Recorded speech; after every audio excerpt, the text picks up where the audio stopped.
Hello नमस्ते साथियों, आप सब कैसे हैं। मैं राहुल मौर्य, आप सबका स्वागत है हमारे यूट्यूब चैनल PHDM में। आज का हमारा सब्जेक्ट है हिस्ट्री यानी इतिहास। इतिहास हमें क्यों 10th क्लास में इतिहास भी तो पढ़ना है, क्यों मैथ पढ़ने से कुछ नहीं होगा, इसलिए सोचा इतिहास भी आप लोगों को पढ़ा दिया जाए। तो चलिए, तो इतिहास का पहला चैप्टर हमारा है क्या है, यूरोप में राष्ट्रवाद। तो यूरोप में राष्ट्रवाद, तो सबसे पहले राष्ट्रवाद के बारे में जानेंगे कि राष्ट्रवाद किसे कहते हैं। तो देखिए, सिंपल सी भाषा में कहेंगे तो अपने देश के प्रति जो प्यार समर्पण होता है उसे हम मतलब राष्ट्रवाद कहते हैं। ठीक है, तो यहाँ जो था ये हमें राष्ट्रवाद क्या पढ़ना है, यूरोप में राष्ट्रवाद पढ़ना है। ठीक है, तो यूरोप में राष्ट्रवाद, तो ठीक है, तो राष्ट्रवाद पढ़ना है तो उसका हम परिभाषा देख लेते हैं क्या होता है राष्ट्रवाद का परिभाषा। तो देखिए, राष्ट्रवाद एक ऐसी भावना है जो किसी विशेष भौगोलिक, सांस्कृतिक या सामाजिक परिवेश में रहने वाले लोगों में एकता लाती है। ठीक है, मतलब भौगोलिक, सांस्कृतिक, सामाजिक, मतलब सभी में क्या लाती है, एकता लाती है, उसे क्या कहते हैं, राष्ट्रवाद कहते हैं। अभी हमने बताया था कि इसका सिंपल सा परिभाषा है कि अपने देश के प्रति प्यार समर्पण को राष्ट्रवाद कहते हैं। ठीक है, तो राष्ट्रवाद किसे कहते हैं, राष्ट्रवाद एक ऐसी भावना है जो किसी विशेष भौगोलिक, सांस्कृतिक या सामाजिक परिवेश में, मतलब किसी भी परिवेश में रहने वाले लोगों में एकता लाए, उसे क्या कहते हैं, राष्ट्रवाद कहते हैं। ठीक है, तो राष्ट्रवाद ये हो गया यूरोप में राष्ट्रवाद। ठीक है, अब दूसरा देखते हैं, दूसरा क्या है हमारा, मेजनी। तो मेजनी के बारे में जानेंगे। तो मेजनी क्या था, मेजनी साहित्यकार, गणतांत्रिक विचारों का समर्थक और योग्य सेनापति था। मतलब सबका विचारधारा था, फिर भी योग्य सेनापति भी था। मेजनी साहित्यकार, गणतांत्रिक विचारों का समर्थक और योग्य सेनापति था। ठीक है, योग्य सेनापति था। वह 1831 में यंग इटली नामक संस्था की स्थापना किया था। 1831 ईस्वी में यंग इटली नामक संस्था की स्थापना किया था, जिससे इटली के एकीकरण में कोई बाधा ना आए, इसलिए उसने क्या किया था, यंग इटली नामक संस्था का स्थापना किया था।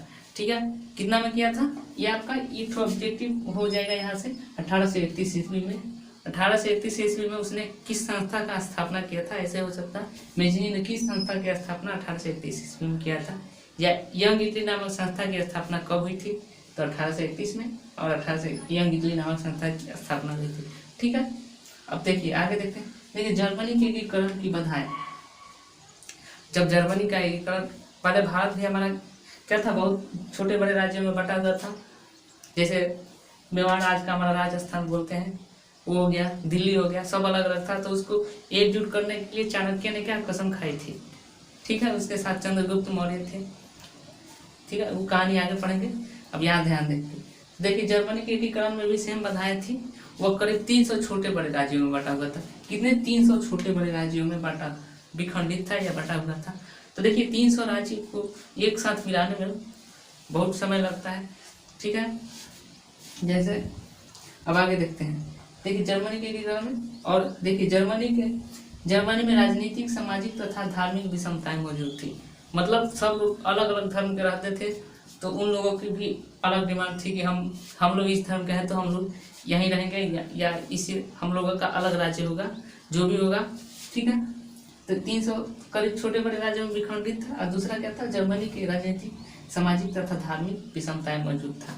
इतना जानकर यहाँ तो एक नंबर और बन जाएगा कि मेजनी का जन्म कब हुआ था। तो मेजनी का जन्म कब हुआ था, 1805 ईस्वी में हुआ था, जो जनेवा में हुआ था। जो कहाँ है, जनेवा कहाँ है, इटली में है जनेवा। ठीक है, 1872 ईस्वी में उसकी मृत्यु हो गई। कि तीसरा, ये भी इटली में ही है। ठीक है,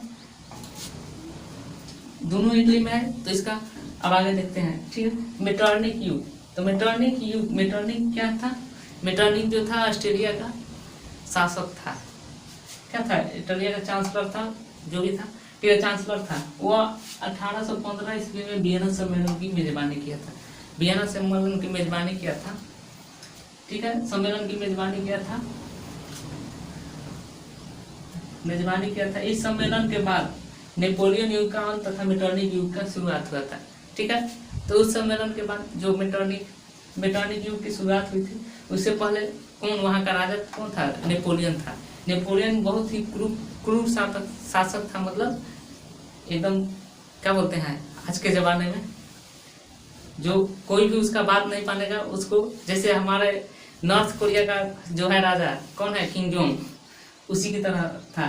ठीक है, ठीक है। अब देखिए मेटरनिख का जन्म जो हुआ था 1773 में हुआ था, ये जर्मनी में हुआ था।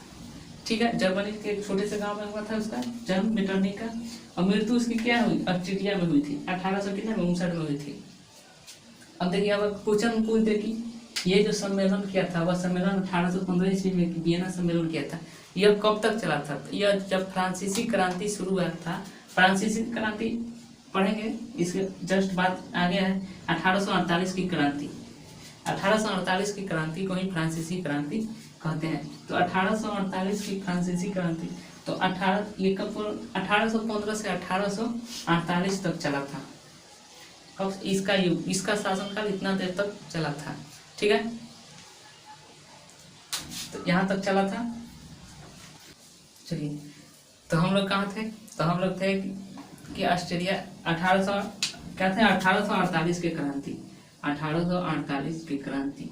तो ठीक है, 1848 की क्रांति, तो 1848 के फ्रांसीसी क्रांति भी कहते हैं। आपका ऑब्जेक्टिव में आएगा 1848 की क्रांति को क्या कहते हैं। ठीक है, तो 1848 चाहे ऐसे भी आ जाएगा कि फ्रांसीसी क्रांति कब हुई थी, तो फ्रांसीसी क्रांति 1848 में हुई थी। ठीक है, तो देखिए लुई फिलिप एक महत्वाकांक्षी शासक था, मतलब वहाँ का राजा जो था लुई फिलिप था। ठीक है, वो महत्वाकांक्षी था, प्रतिक्रियावादी था, वह कट्टर प्रतिक्रियावादी, मतलब वह किसी की नहीं सुने, अपने मन की मर्जी करे, जो उसके मन में आएगा वही करेगा, जो उसका मन करे वही कानून बनाएगा, ऐसी को कहते हैं प्रतिक्रियावादी। तो प्रतिक्रियावादी गीजो को क्या किया, वहाँ के प्रधानमंत्री नियुक्त किया। प्रधानमंत्री जब नियुक्त किया जो किसी भी तरह के वैधानिक, सामाजिक एवं आर्थिक सुधारों के विरुद्ध था, मतलब वो कोई भी सुधार नहीं चाहता था। ठीक है, इस कारण ये वहाँ पर, यह भी एक कारण हो सकता है, इस कारण वहाँ पर क्रांति हुई। ठीक है, सुधारों के विरुद्ध था। तो लुई फिलिप के शासनकाल में देश की भूखमरी एवं बेरोजगारी बढ़ने लगी थी। देखिए लुई फिलिप के शासनकाल में भूखमरी और बेरोजगारी दोनों बढ़ने लगी थी। अभी हमारा क्या है, हमारे प्रधानमंत्री नरेंद्र मोदी के शासनकाल में जो है क्या, बेरोजगारी बढ़ रही है। तो इसके शासनकाल में क्या हुआ था, बेरोजगारी और भूखमरी दोनों बढ़ने लगी थी।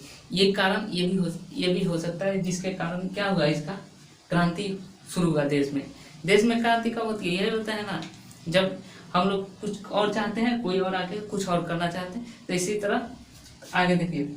ठीक है, अब देखिए इटली के एकीकरण, अब आगे हमें पढ़ना है इटली के एकीकरण में जो है ऑस्ट्रिया की क्या भूमिका थी। ठीक है, तो इटली के एकीकरण के बारे में जानेंगे।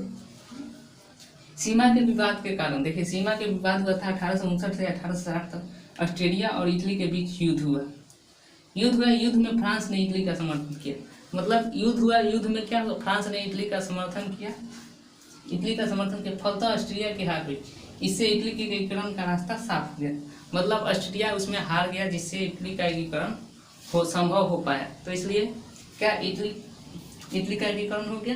अब इसी तरह से है आपका जो है क्या था, जर्मनी का एकीकरण। देखिए जर्मनी में जो था उसका एकीकरण, तो जर्मनी में विद्रोह की स्थिति थी। ऑस्ट्रिया और पारसा मिलकर उसे दबाना चाहता था, मतलब ऑस्ट्रिया और पारसा, ऑस्ट्रिया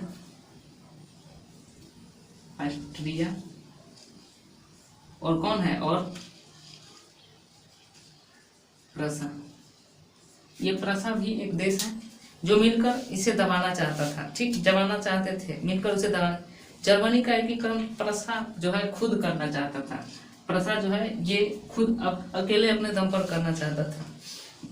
ठीक है, फलतः अपनी सहन शक्ति बढ़ाकर जर्मनी के एकीकरण में क्या किया, वह अपनी सहन शक्ति बढ़ाया और जर्मनी के एकीकरण में सफल हो गया।